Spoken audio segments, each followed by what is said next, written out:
please raise your hand and wait for the microphone. Just in the front.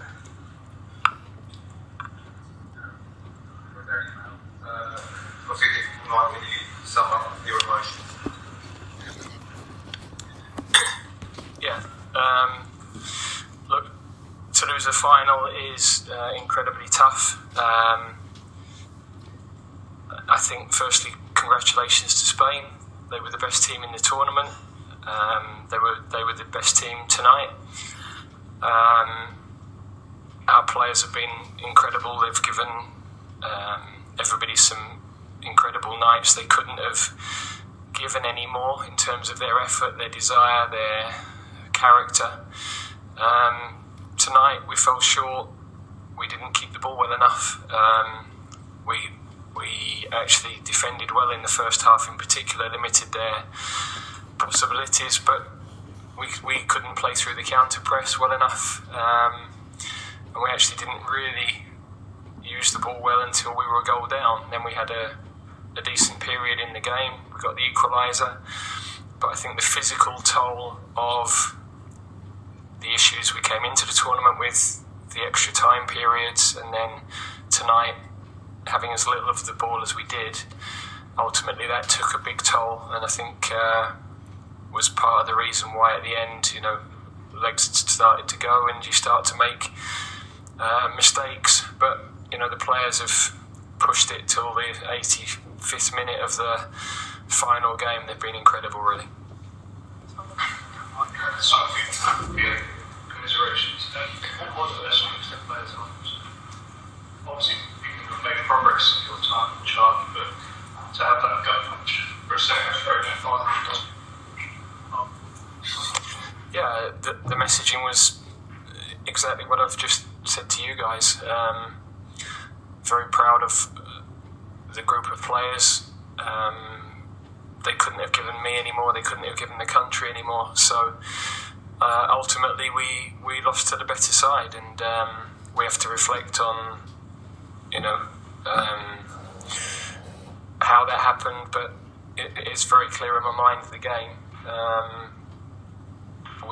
As I said, for me the key was possession of the ball tonight, and we didn't have enough control. Hi Gareth, commiserations. What was the thought process between changing back to the back four after the back five had been so effective in the knockouts? Well, if you look at Spain, they play wingers wide on the touchline and a number 9, so you can't play 3 against 3 at the back. It's too far. If you play 5, then they pin your 3 with 5. They pin your 5 with 3, and you'll be completely overloaded in midfield. So the only solution is to play with the back 4, and then you have to work out the pressure in front of that. So the same as they were a +1 at the back against us. Their counter pressure was better. They have slightly different profile of players, I didn't think that caused us a problem. We wanted to keep the same shape with the ball that we've had in the previous games, because that's been effective. So we were trying to get into a 3 as much as we could, but we didn't have those longer periods of possession to be able to take control of the game. And in the end, I think that was why the flow of the game was as it was. The moments that were decisive are probably a consequence of that flow of the game, I think. Gareth, you mentioned the physical toll you came to the tournament. I know you said to TV about Harry Kane and his fitness. Was this a tournament too far? Well, not a tournament too far, but I think so many of our players came in to the camp having missed the end of the season. We've managed to get Luke through a 90 minutes when he hasn't played for 4 months. We've had Kobe as a young player who's done incredibly well, but the amount of football he's had this year, Jude, you could see we were about to take off because he looked, he was cramping as well. So that physical toll was definitely an issue for us with others in the group as well.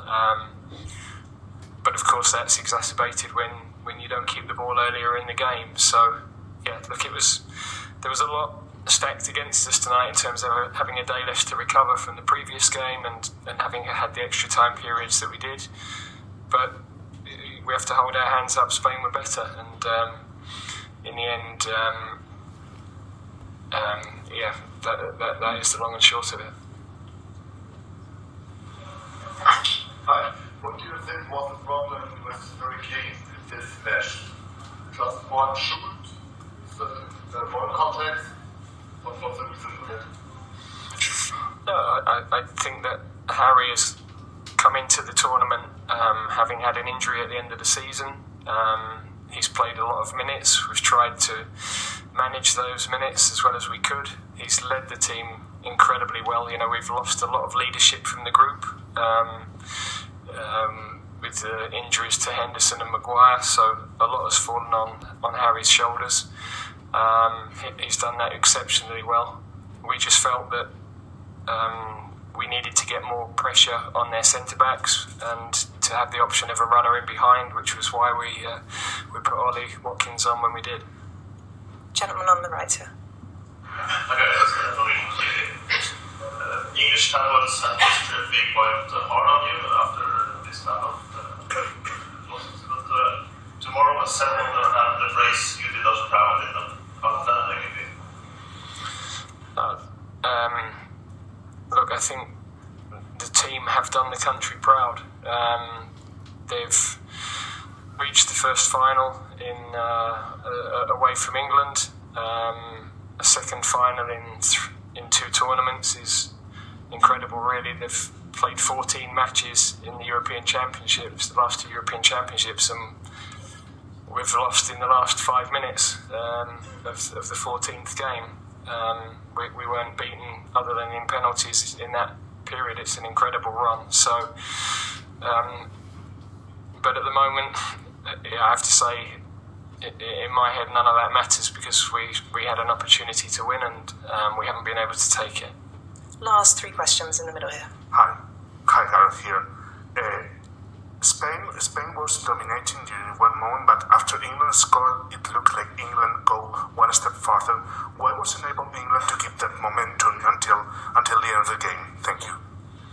It's a good question. There was one moment where we actually had a throw-in in their third of the pitch, and we definitely had an opportunity to keep the ball in that area of the pitch, and we played backwards and out of the pressure, and then there was a long period after that where we didn't get the ball again. So there was a turning point, if you like, within that. But I think in the main, at the end of the game, the physical issues that we had probably took their toll. There were 4 or 5 players that would ideally have refreshed at that point. We were very close. Just before the goal went in, we were trying to get Gallagher on for Bellingham because he was suffering with cramp. So, as I said, in the end, I don't think we had the energy, and that was because of all the factors I've already mentioned. Gentleman in the middle. I'm Mr. Dita Sports China. In 2006, you played your last game with Middlesbrough and started your coaching career. In 2016, you started journey with the England national team.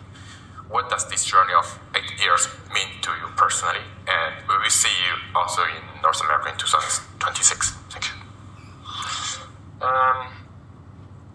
Well, look, it's hard to reflect so soon after a defeat like this. Of course, to take England to 2 finals has never been done, but yeah, we came here to win, and we haven't been able to do that. Last question. Hi, Gareth. Kieran Canning from AFP. Just a bit on that last question. You know, does this? I know it's very raw at the moment, but does this sort of give you the extra fire to think you're so close to keep going and you could go over the line and win a World Cup or Euros in 2 or 4 years' time? Yeah, look, I think that's not. I totally understand the question and understand you need to ask it, but I need to have those conversations with important people behind the scenes, and I'm obviously not going to discuss that publicly first. Without a doubt, England have got some fabulous young players, and even the young ones now have got a lot of experience of tournaments. Many of this squad are going to be around in 2, 4, 6 years, 8 years time, and